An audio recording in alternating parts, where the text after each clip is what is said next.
We are the Gujarat Technological University.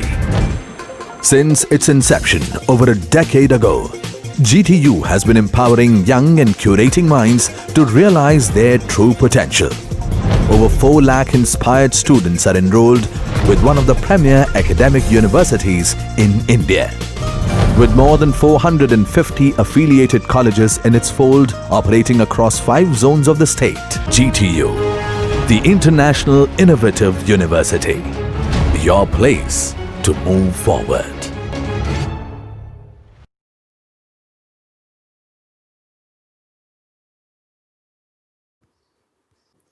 Dear students, in today's video, we'll discuss about AC current, its equation and RMS value.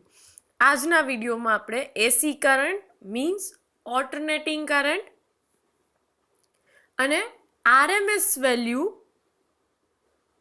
કોને કહેવાય એ માટે જોઈશું. AC current.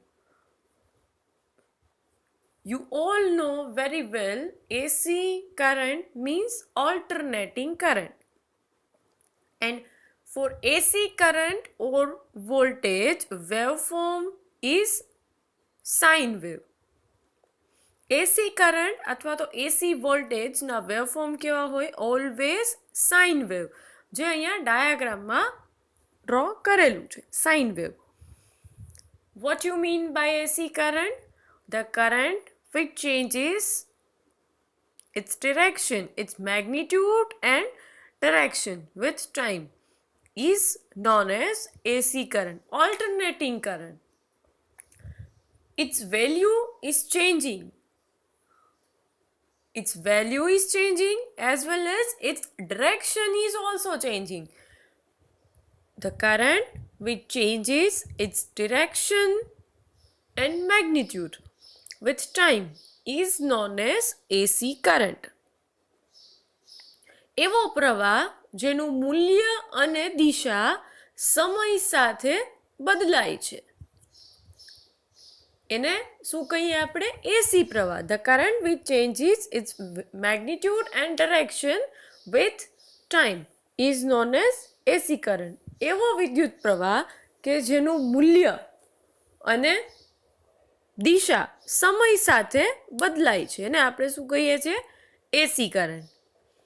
અહીંયા wave form એસી કરંટનું આપેલું છે, sine wave. Sine wave is the wave form four AC current. અહીંયા current છે વાય એક્સિસ પર, એક્સ એક્સિસ પર ટાઈમ છે. At time t is equals to 0, current is 0. ધીરે ધીરે ધીરે કરંટની વેલ્યુ ઇન્ક્રીઝ થાય છે, મેક્સિમમ પહોંચે છે, પાછી ડિક્રીઝ થવાનું સ્ટાર્ટ થાય છે, 0 થાય છે, પાછી ડિરેક્શન બદલાઈ જાય છે, નેગેટિવ ડિરેક્શનમાં વેલ્યુ મેક્સિમમ થાય છે અને વળી પાછી 0 થાય છે, ત્યાંથી પાછી રિપીટ થવાની વેલ્યુ ચાલુ થાય છે. બરાબર? સો હવે જે મેક્સિમમ વેલ્યુ છે કરંટની, મેક્સિમમ વેલ્યુ અહીંયા I0, આ ડાયાગ્રામમાં તમે જોઈ શકો that I0 is called peak value or amplitude. કારણ સાઇન વેવ વેવફોર્મ તમે જોઈ શકો છો કે વેલ્યુ ટાઈમ સાથે ચેન્જ થાય છે, ડિરેક્શન પણ ચેન્જ થાય છે, પણ મેક્સિમમ વેલ્યુ કેટલી છે? This maximum value is called I0 and I0 કહેવાય and I0 is peak value or amplitude. Okay. Now equation for AC current. AC current નું જો equation આપણે લખવું હોય તો કેવી રીતે લખી શકીએ?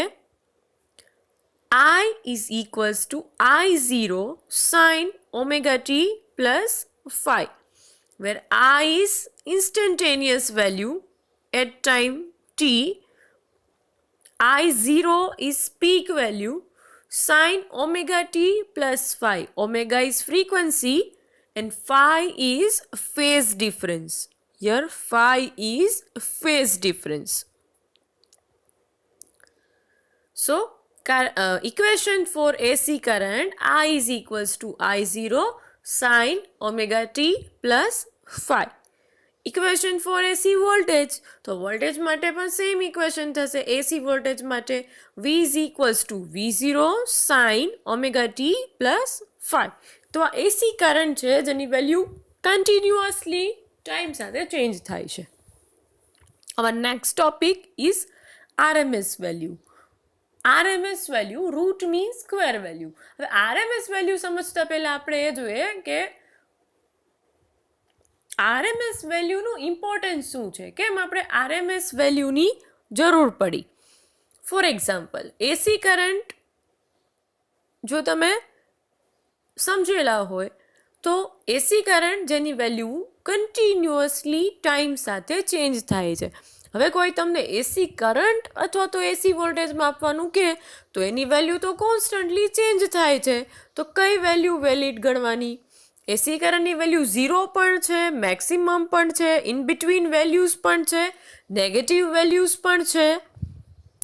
બરાબર, તમે આ ડાયાગ્રામથી જોઈ શકો છો. તો કઈ વેલ્યુ સાચી ગણવાની, કઈ વેલ્યુ વેલિડ ગણવાની? So for that RMS value, concept of RMS value is important. RMS શું છે? Root mean square. RMS નો ફૂલ ફોર્મ થાય રૂટ મીન સ્ક્વેર. હવે શું કરવાનું છે? તમારી પાસે ફોર એક્ઝામ્પલ કરંટની 3 વેલ્યુઝ છે એસી કરંટની, I1, I2 એન્ડ I3. કરંટના 3 ઓબ્ઝર્વેશન છે એસી કરંટના, I1 at time T1, I2 at time T2 and I3 at time T3. અલગ અલગ સમયે લીધેલા કરંટના 3 ઓબ્ઝર્વેશન છે, I1, I2 અને I3. અને હવે આપણે આનું RMS ફાઇન્ડ કરવું છે, આની RMS વેલ્યુ ફાઇન્ડ કરવી છે. તો કેવી રીતે થશે? શું છે? Root mean square. પણ જ્યારે આપણે RMS વેલ્યુ ફાઇન્ડ કરવી હોય ત્યારે શું કરવાનું? સૌથી પહેલાં બધા જ ઓબ્ઝર્વેશનનો સ્ક્વેર કરવાનો. સ્ટેપ 1 શું કરવાનું? 3 ઓબ્ઝર્વેશનનો સ્ક્વેર લેવાનો. હવે આ સ્ક્વેર લેવાથી શું થશે કે જે નેગેટિવ વેલ્યુઝ છે એ પોઝિટિવમાં કન્વર્ટ થઈ જશે. Okay, than second step, mean લેવાનું, એવરેજ લેવાનું, સરેરાશ લેવાનું. 3 વેલ્યુઝ, ફર્સ્ટ શું કર્યું તમે? ફર્સ્ટ સ્ટેપ 3નો સ્ક્વેર કરી નાખો. સ્ક્વેર કરો એટલે નેગેટિવ વેલ્યુઝ એ પોઝિટિવમાં કન્વર્ટ થઈ જશે. સેકન્ડ સ્ટેપ, જે પણ વેલ્યુઝ તમને મળેલી છે એનું મીન ફાઇન્ડ કરો, એનું એવરેજ ફાઇન્ડ કરો. અહીંયા 3 છે તો I1 plus I2 plus I3 divided by 3 mean મળી જશે. એન્ડ ધેન જે મીન છે એનું રૂટ ફાઇન્ડ કરો. Third and last step. તો તમને જે મળે એ શું મળશે? Root mean square value or RMS value. તો RMS વેલ્યુ ફાઇન્ડ કરવાની આ પ્રોસિજર છે કે સૌથી પહેલાં સ્ક્વેર કરો, then mean and at last root. But જો એમ ન કરવું હોય તો ડાયરેક્ટલી તમે ફોર્મ્યુલાથી પણ કરી શકો. What is the formula for RMS? IRMS is equals to I0 divided by root 2, where I0 is peak value. I0 શું છે? તો કે I0 તો પીક વેલ્યુ છે, એમ્પ્લિટ્યુડ છે, maximum value. Okay, so IRMS is equals to I0 by root 2. જો peak value તમને ખબર હોય, એમ્પ્લિટ્યુડ ખબર હોય તો ડિવાઇડેડ બાય રૂટ 2 કરીને ડાયરેક્ટલી તમે RMS વેલ્યુ ફાઇન્ડ કરી શકો. Okay, so this is all about RMS value and AC current.